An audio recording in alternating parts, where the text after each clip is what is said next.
Hello, my name is Brian from Unity Media Network, and I'm joined here today with the other man from Unity Media, that's Alan Gould. How's everyone? Also, Joe Dalton, the event organizer from Shine a Light, and Anne Long, also from Shine a Light, Hi everyone. suicide mental health awareness, and Liam Mullaney from the MYO Cafe, where we'll get a bit more into it later, but where we'll be hosting the live concert, and also one of the artists on the night, well-known Northside Cork man, Miles Gaffney. So, how is everybody doing? Thumbs up. Great, Brian. Thanks. All good. All good. Looking forward to a follow-on from last year's event, I suppose, in the Fork and Crane, where it was one of those events, really, when you think back, was put together on a very, very tight window. And here we are 12 months later in a very unusual situation. But nonetheless, as they say, Miles, in the show business, the show must go on.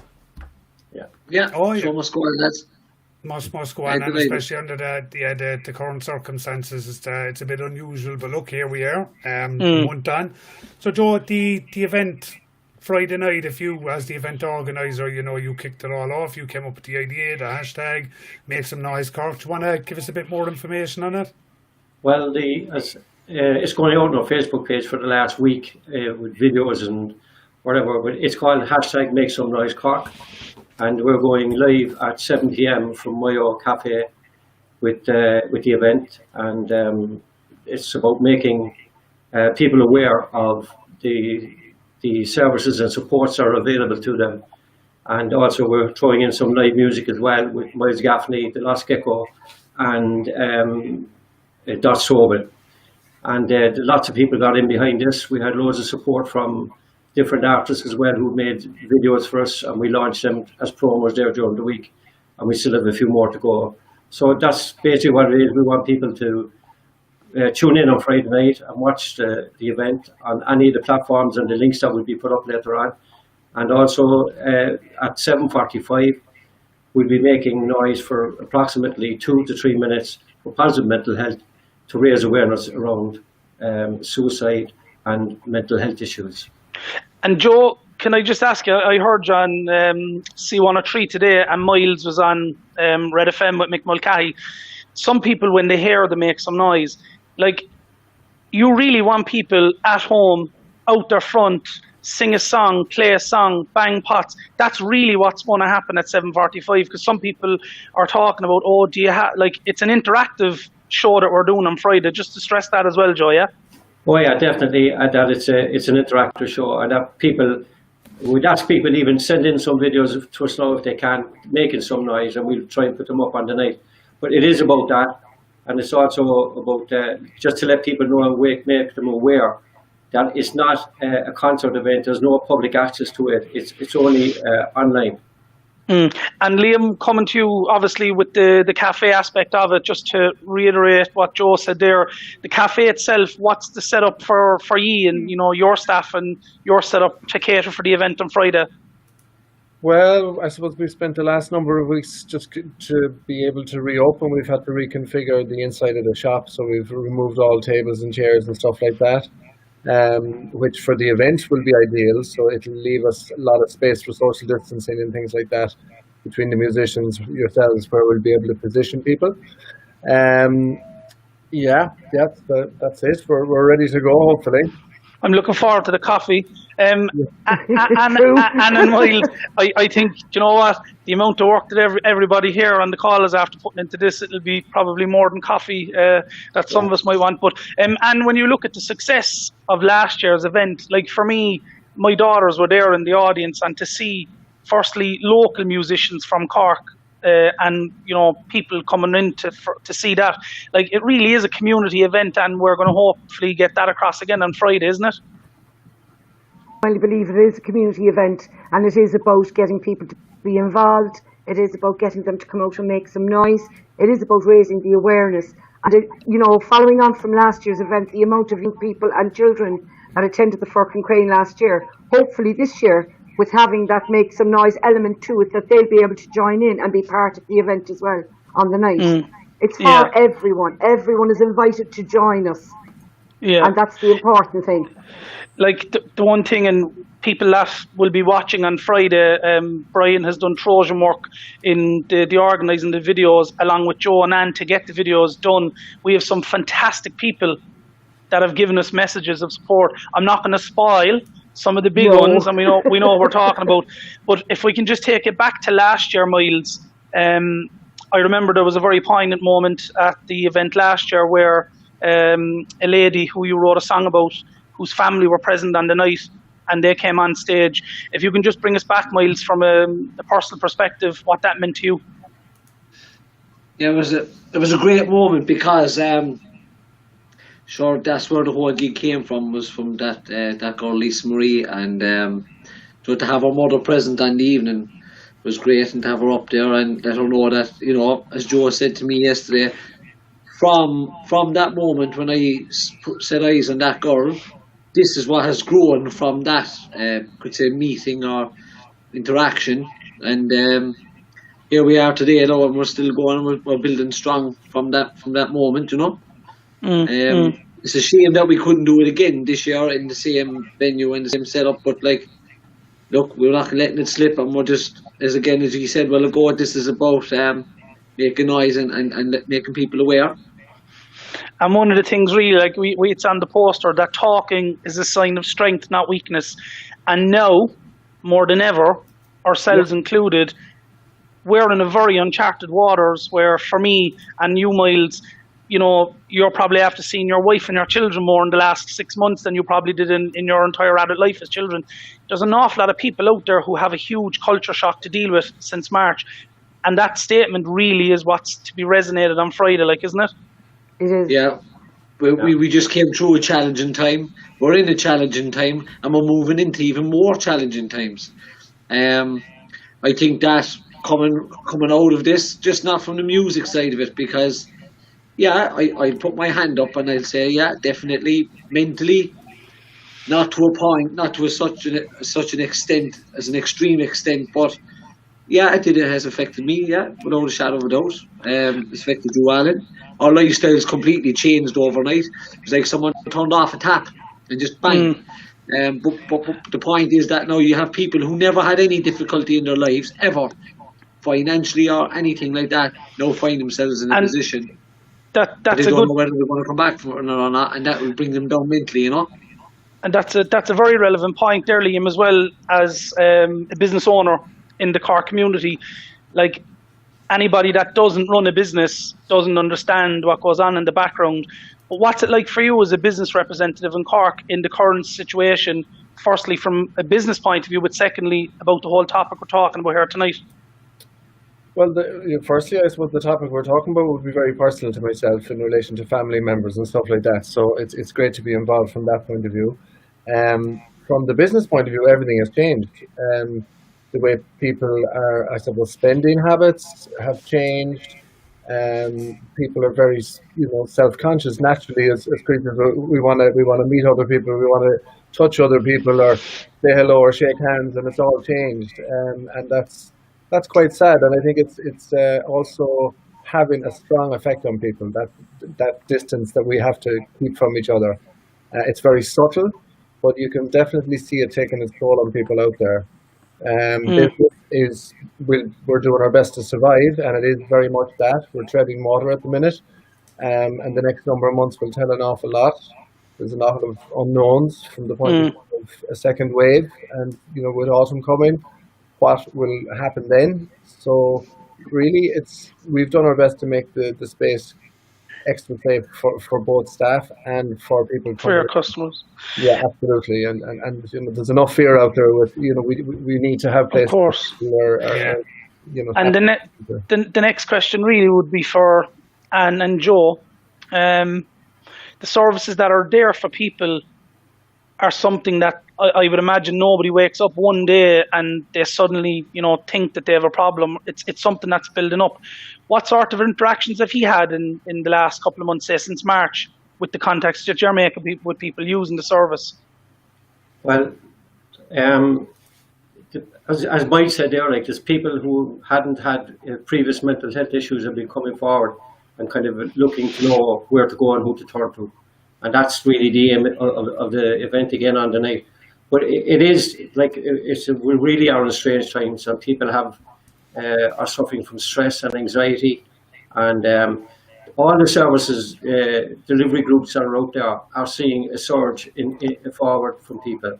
I mean, the Cork clinical services have seen a 20% increase in people coming forward, and like as we all know, like the mental health services have been under pressure pre-COVID-19, and now it's like a dam that's building up now, and if it bursts, we have to be ready. And this is one of the ways that we can hope that we can let people know that there is services and there's hope there, and we can guide them towards the supports which underneath as well.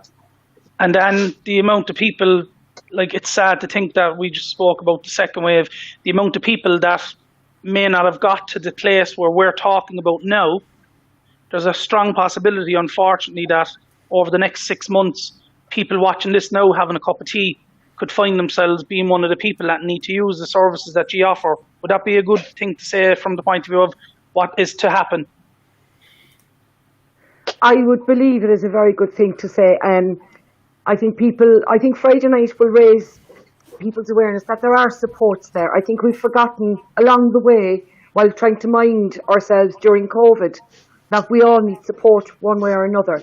And as you said, Alan, earlier, talking is a sign of strength, not weakness. And what we've forgotten to do is talk because of the isolation and everything that has come as part of COVID-19.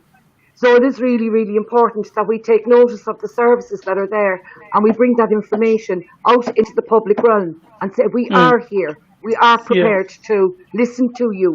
We haven't stopped listening. I suppose in my own job outside of Shine a Light, the amount of people that we are coming across that are feeling very, very low at the moment because of COVID-19 and they not being able to work and haven't been able to return to work full time, and they're still on a payment. It's having a fierce effect on them. And for older people who have been isolating for so long and not having that social interaction, not being able to see their grandchildren, not being able to get a hug from their grandchildren, and still having to continue on with that, it's taking a toll on their mental health.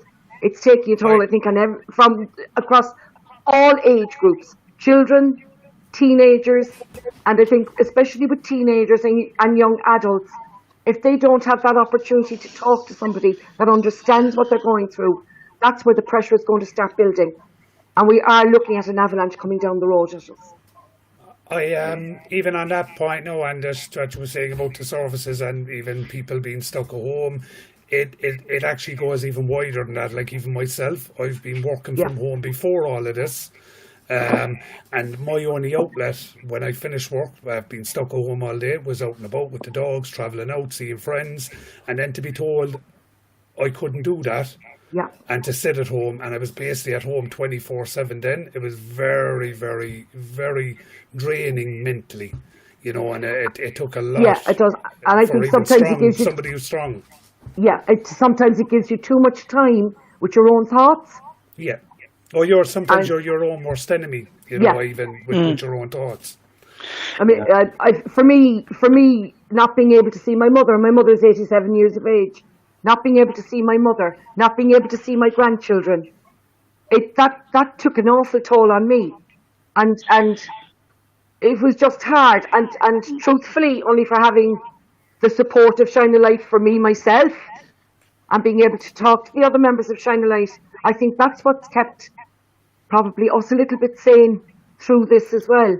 We have that connection in Shine a Light where we do believe in talking as a sign of strength, and we do speak to each other and try to give that support to each other as well. I think, and there, at that point, like that, we've all mentioned something, so business, finances, up to now, if somebody was going through an unusual time in their life, there generally was a catalyst behind it, financial, a relationship, it could be a business venture. But now, I think it's worth mentioning that no matter what you have or what you don't have or what you are in society, this situation we now find ourselves in is for every single person. So if you do feel isolated or you were feeling isolated up to this, now is the time to reach out. And on Friday night, it's going to really showcase the services that are available and the people who are there to help. in that situation. And I think that when we get to Friday night, music is a great way to release good positive endorphins, and Miles and the lads that will be doing that will help. But the reason I'm stressing that point is this: we're all in the same boat. So whether you're from Dublin or Galway or Limerick or Abu Dhabi, every single person is in the same of this situation, which is worth noting, because sometimes somebody's pride might stand in their way of looking for assistance because, oh, they'll know a bit about me. Whereas, is that a fair comment, Joe? And to say it? Well, all I'd say there is like that the first step to recovery is to reach out and ask for the help. People need to do that. If you internalize a problem, it only gets worse and worse for the person. And as we're all saying about your mental health, your head can play tricks on you, and you can second guess yourself to the nth degree. But actually reaching out, or if you know someone that's not really themselves, ask that question. Like, ask them, are you really okay, or do you need help? You know, and be there for them. And just get them to talk to somebody. I mean, even if it's an emergency crisis, talk to their GP immediately, or in A&E, you know what I mean? But if you can get someone to come on board and make that first step, and it's obviously it's about having the courage to do it as well. But people need to begin a recovery, you have to ask for the help and you have to reach out. And even on that note, just as we were talking about the services before, I also think that you know, before we'd look at mental health and we'd say, if you were to give an example of it, it would be like for a woman maybe having pajama day or something like that.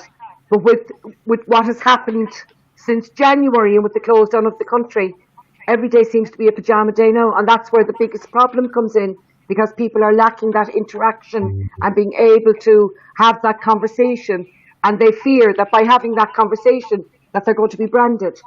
They're not going to be branded. You know, it's important to be able to talk.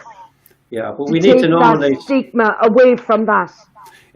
No, and even just saying that now, just before I go to the video we have prepared, it was Cork CDFC basically prepared a video for a quick video just to send their support. But even on Facebook, a couple of comments coming in.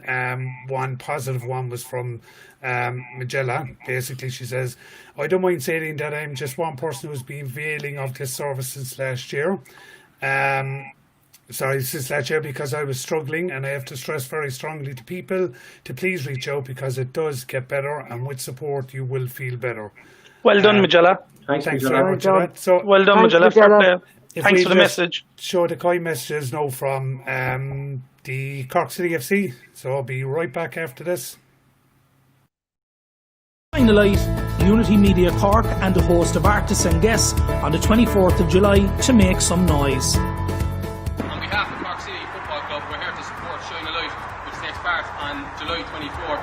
If everybody could reach out and make some noise. Join Shine a Light, Unity Media Cork and a host of artists and guests on the 24th of July to make some noise.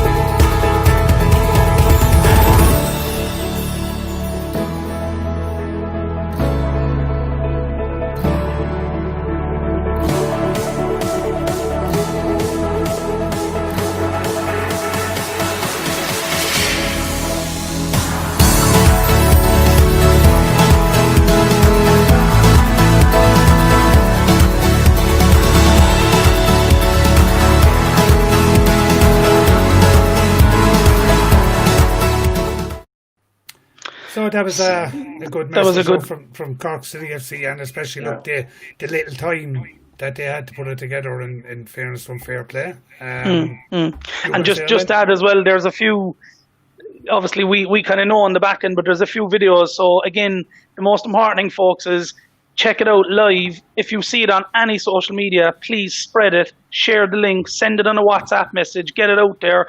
If you're at home, turn on the television, turn up the volume, get your children involved, get your dogs involved, your neighbours, everything. But I just want to stress before we finish, Liam, you might just explain again, just if people are confused, what's happening in regards to the layout for Friday. If somebody rocks on to have a coffee at 6 o'clock, you might just relay that message again, please.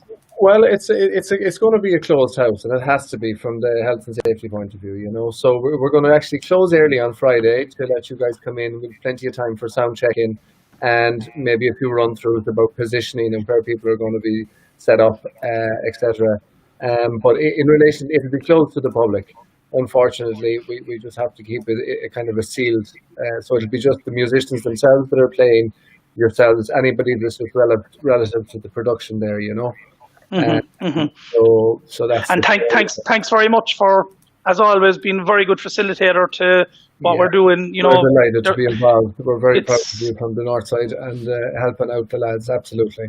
Yeah, and of course, like, you know, anybody out for a stroll in a normal situation, pop in, support local cafes and restaurants where you can. Yeah. There you go, absolutely, yeah. Definitely. Yeah, we need it, yeah. I think we lost Miles. I think he kind of went that way for a second. He fell off the coach, I think. He fell off the coach, yeah. So lads, Liam, Joe and Miles, Brian, and of course Brian does Trojan work in the background that nobody really gets to see, and, you know, he's kind of the brains of the operation from the Unity Media side of it. Without Brian, you know, even this chat wouldn't happen. So the last thing I want to say is, Brian, before you play out the video, okay, I want us to make some noise with a bit of a clap for everybody, and of course we'll see you Friday night. So thanks very much, folks. See you on Friday night.